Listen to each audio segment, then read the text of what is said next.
যখন আকাশে বৃষ্টি দেখা যায় বা আকাশ একটু মেঘলা মেঘলা ভাব হয়েছে তখন থেকেই আমার হাত পা একদম ঠান্ডা হয়ে আসতে থাকে। আমি বুঝতে পারি না আমার জন্য কি করা দরকার। আর এখনকার যে ঝড় বৃষ্টি হচ্ছে বাবা, আমি যে এত ভয় পাচ্ছি।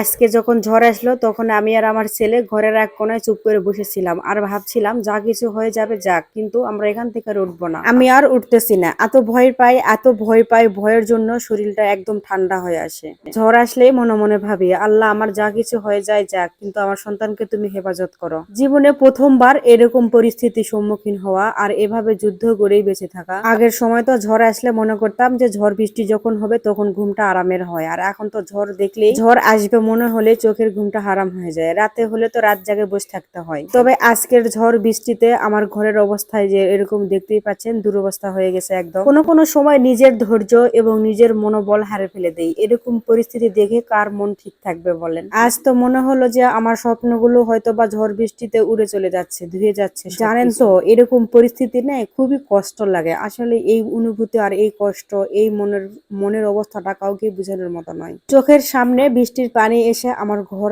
একদম চুপু চুপু হয়ে গেছে, দুইটা ঘরই সবকিছু ভিজে তছনছ হয়ে গেল, কিছুই করার থাকলো না আমার। এটাই হলো গরিবের জীবন। গরিব না হলে হয়তো বা বুঝতামই না। তবে আর কোনো কথা বাড়াচ্ছি না, আজকের ভিডিওটা এমনি অনেক লং হয়ে যাচ্ছে। আপনারা সবাই ভালো থাকবেন। আল্লাহ হাফেজ।